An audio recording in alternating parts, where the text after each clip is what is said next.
think that muscular fitness is? Well, I don't know because not many girls are in the weight room. It's mostly a guy thing.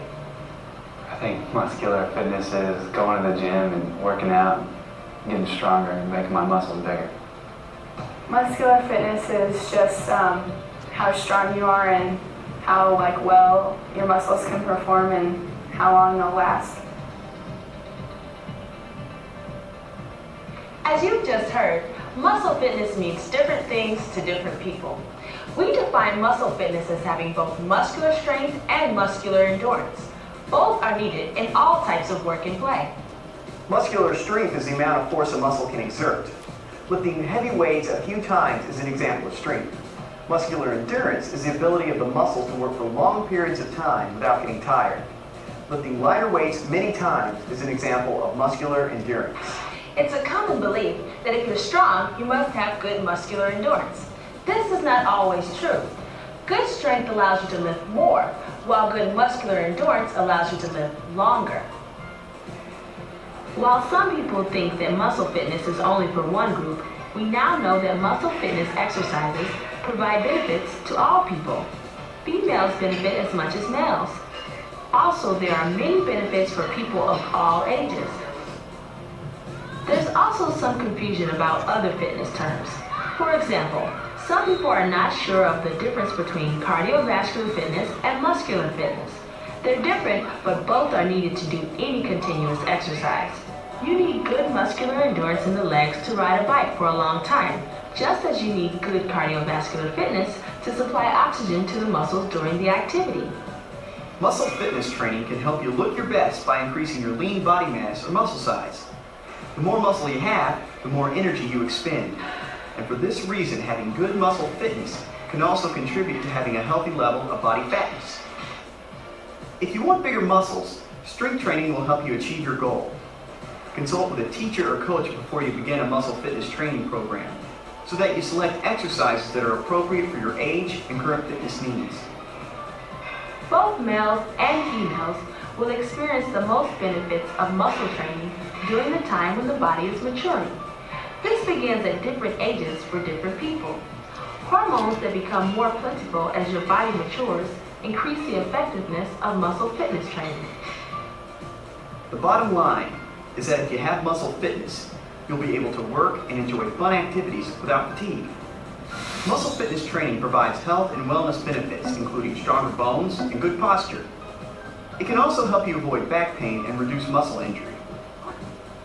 The benefits of muscle fitness extend to sports as well. When you improve your muscle strength and endurance, you can expect an improvement in your athletic performance. Muscle fitness can also help you in the work you do. In an attempt to increase the size of their muscles and improve their athletic performance, some people use drugs such as anabolic steroids.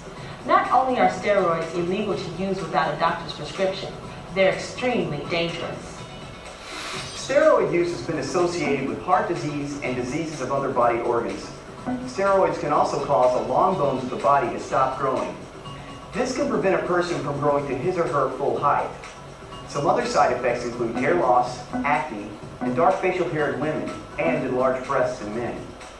There's also some evidence that steroid use can cause aggressive and antisocial behavior.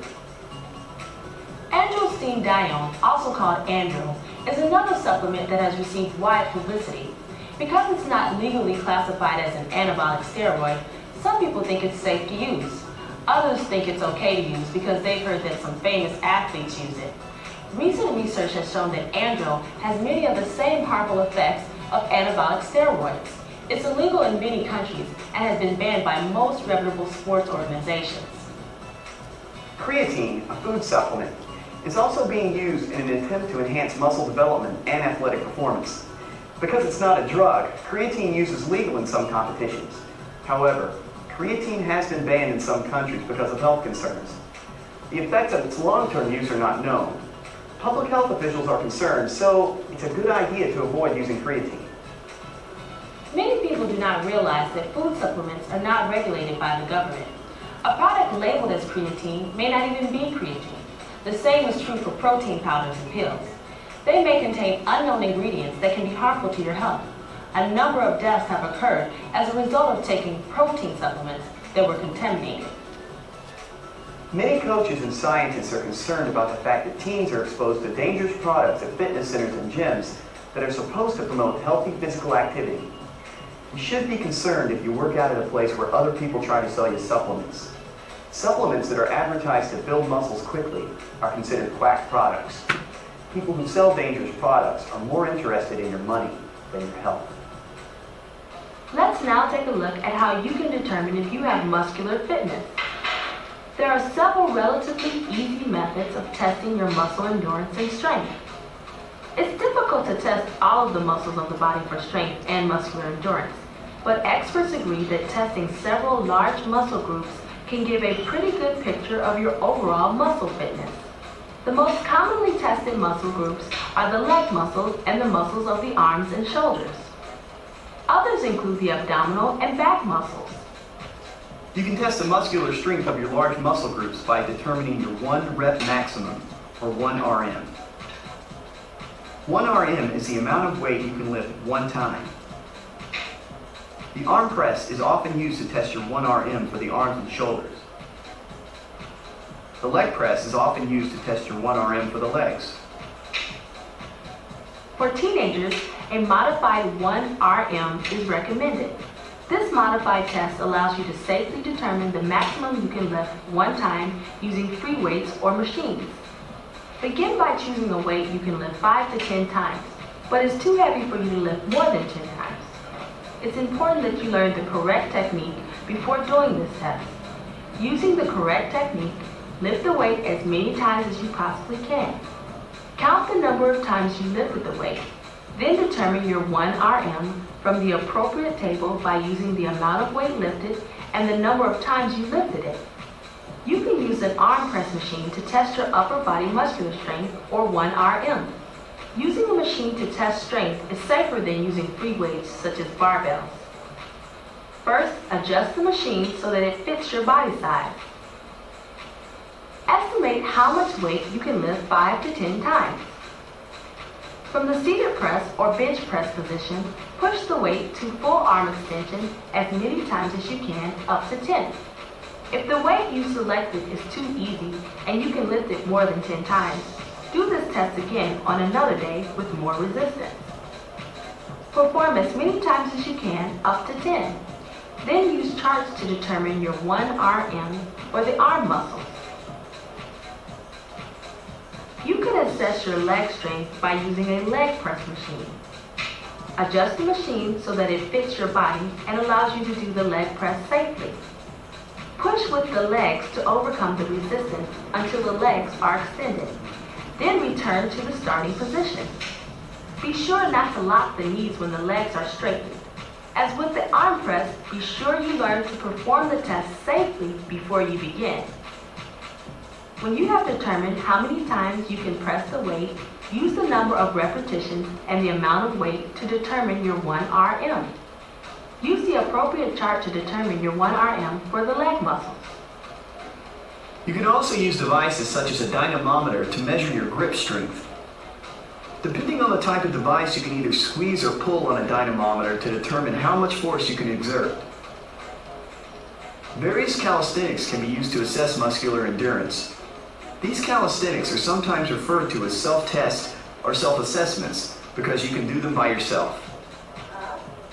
They allow you to continually evaluate your lifetime fitness. An example is the curl-up. It's one of the self-assessments in the National Fitness Test for teens called the Fitnessgram. The curl-up assesses the endurance of the abdominal muscles. Another good self-assessment of muscular endurance is the 90-degree push-up. This self-test assesses the endurance of your arms and shoulders. When calisthenics are used to test muscular endurance, they should be done slowly and with proper form. The curl-up and the push-up should be performed once every 3 seconds. It's important that you learn how to perform the test properly before beginning. After you've assessed your muscle fitness, you'll need to develop a program to improve your strength and endurance. Because some of you may have limited experience with muscular fitness training, we'll begin with an explanation of some basic terms such as reps, and sets. Repetitions are the number of consecutive times you do an exercise. Repetitions are sometimes referred to as reps. A set refers to the number of exercises you do at one time without a rest in between. Several reps make up a set. A set typically includes 3 to 25 repetitions. When performing a muscle fitness program, you may do several sets. Commonly, the number of sets for a specific exercise ranges from 1 to 3. A rest period is necessary between sets. The type of training most commonly used to develop muscle fitness is called progressive resistance exercise, or PRE.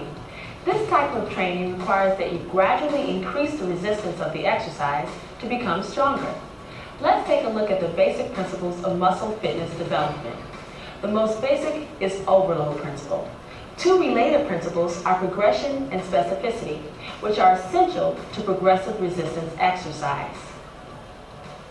The principle of overload refers to lifting a weight or overcoming a resistance that is above and beyond what you normally do.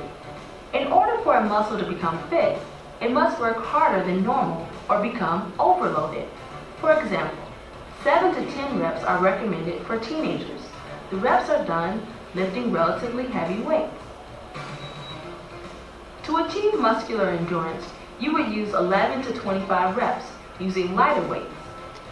The exact amount of weight lifted or resistance used on an exercise machine would depend on your 1 RM. You should begin with one set. One set provides many health benefits. People who want muscle fitness for enhanced performance may want to do more, 2 or even 3 sets. But it's important to gradually increase the number of reps and sets that you perform. You should also increase the amount of weight you can lift as you improve. The principle of progression suggests that to be successful in improving your muscular strength or endurance, you need to gradually increase the number of reps and sets you do or the amount of weight you lift. If you try to lift too much too soon, you'll injure yourself and you won't get the most benefits from your fitness program. To build total body muscle fitness, you have to build strength and muscular endurance in the major muscle groups of the body. When you want to improve, you'll need to select exercises that target those specific muscles. Exercising specific muscles to build those muscles illustrates the principle of specificity. Just as it's important to learn to do self-assessments properly, it's important to learn how to do each specific muscle fitness exercise properly. Be sure to find out the details of properly performing each exercise before you begin your program. Now that you understand the basic principles of fitness training, you can determine how much exercise you'll need to develop muscle fitness by following the FIT formula. Most experts agree that exercise for muscle fitness should be done every other day or 2 or 3 days a week. Exercise done every day does not work as well, especially for strength. If muscular endurance is your most important goal, exercises may be done as often as 6 days a week. For strength, you can exercise every day only if you do exercises for different muscle groups on different days. For example, you could do exercises for the upper body on Monday, Wednesday, and Friday, and exercises for the lower body on Tuesday and Thursday. Intensity is determined by the amount of weight you lift. For strength, you should begin with 60 to 75% of your 1 RM for each exercise. For muscular endurance, you should lift lighter weights ranging from 20% to 55% of the maximum amount you can lift. The amount of time you spend doing muscular endurance should be 1 to 3 sets of 11 to 25 reps with a 2-minute rest between sets. For strength, teenagers should do 1 to 3 sets of 7 to 10 reps. Longer rest periods between sets are recommended for strength. The physical activity pyramid is used to illustrate the fact that you need to do different types of physical activity to get different benefits. There are a variety of muscle fitness exercises included in the 3rd level of the pyramid. Here are some of the basic types of exercises that you can use to improve your muscle strength and endurance. Isometric exercises are static exercises where the muscles contract but the body parts don't move. These exercises are not as effective as some other types, but they do have the advantage of requiring very little equipment and can be done almost anywhere. A disadvantage of isometric exercise is that it's hard to judge how hard you're contracting a muscle when performing an exercise. Isotonic exercises are generally considered to be the most effective in building muscle fitness. These exercises are those in which the muscle shortens or lengthens during an exercise. They include lifting weights, using resistance machines, or doing calisthenics. Isotonic exercises give the exerciser good feedback on progress, and they can be done inexpensively. Isokinetic exercises are a type of isotonic exercise. They involve movement but require special exercise machines that ensure that the speed of the exercise body part is constant and that the resistance remains constant throughout the full range of motion. These machines are often used for rehabilitating muscle injuries and are preferred by some athletes. Their principal disadvantage is that the equipment used is expensive. Plyometric exercises are primarily used by athletes training for explosive power in sports such as volleyball, basketball, and track and field jumping events. These exercises often consist of consecutive hops or jumps, which place considerable stress on the tendons. They're generally not recommended for beginners because of the higher risk of injury.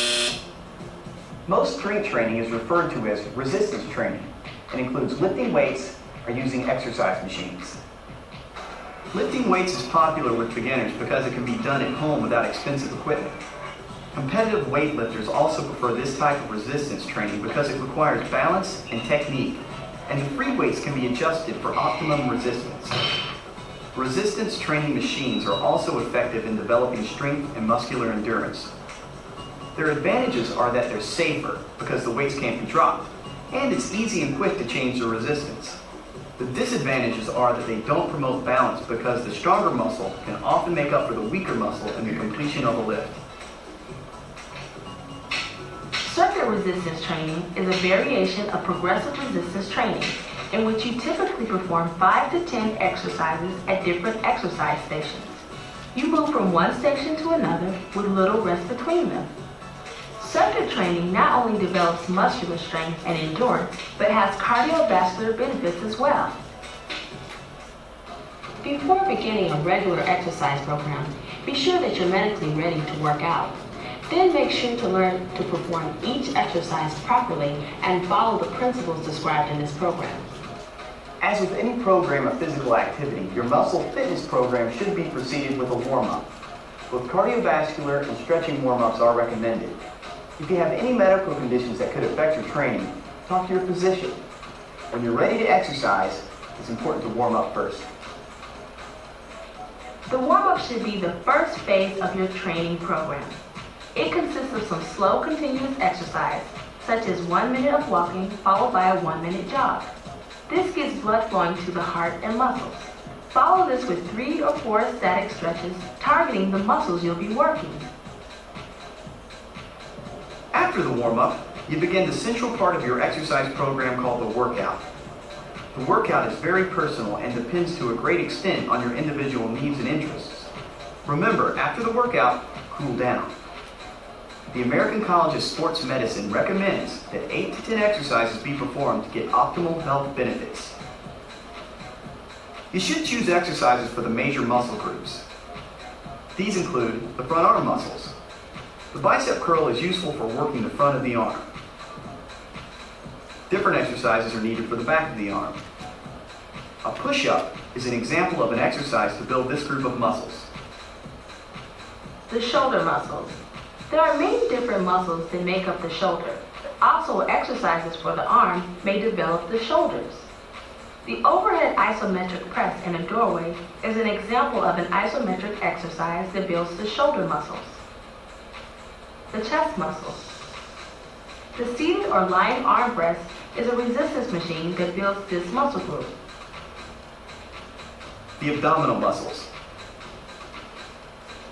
The curl up is a good example of an exercise for the abdominals. The back muscles. The trunk lift off the table is an example of a calisthenic that builds the back muscles. The muscle in the hip area. Exercise that builds these muscles. the upper leg muscles in front. The leg extension exercise builds these muscles. The upper leg muscles in the back. The hamstring curl exercise builds these muscles. The lower leg muscles. The heel raise exercise builds these muscles. Of course, there are many other muscle groups in the body that you may want to exercise, but these are many of the major ones. You will need to consult with your teacher or textbook concerning specific exercises for each of the major muscle groups of the body. After the workout, it's important to cool down. Like the warm-up, the cool-down consists of some slow, continuous exercise, like walking followed by some static stretching. When the muscles are warm, it's a great time to stretch. This will help improve your flexibility. In addition to a warm-up and a cool-down, there are other steps you should take to ensure that your workout is safe and effective. Always do each exercise through a full range of joint movement. For example, when doing a pull-up, pull all the way up to the bar and lower yourself all the way down before doing the next exercise. This prevents so-called muscle boundness. It's important to exercise slowly. Don't rush through your exercises. Rest approximately 1 minute between sets. Breathe regularly between reps of exercises. Some people tend to hold their breath while doing all reps in a set of exercises. This can be an unhealthy practice. One good way to be sure not to hold your breath is to breathe in while lifting and breathe out while lowering the weight to its original position. We've covered a lot of important information in this program that can help you achieve muscular fitness. We begin by demonstrating the difference between muscular strength and muscular endurance. We also learned how to assess our muscle fitness and how to apply the overload principle and the principles of progression and specificity. We then took a look at how to prepare for a workout and showed you how to use the FIT formula to improve your muscle strength and endurance. Muscle fitness is important because it will help you look and feel better. You don't have to be a competitive bodybuilder or a weightlifter to get good health and wellness benefits from muscular fitness. Decide the level of muscular strength and endurance you desire, and design a basic muscle fitness program that will meet your needs. Whether it's to compete in athletics or just to be able to enjoy everyday activities. Good luck!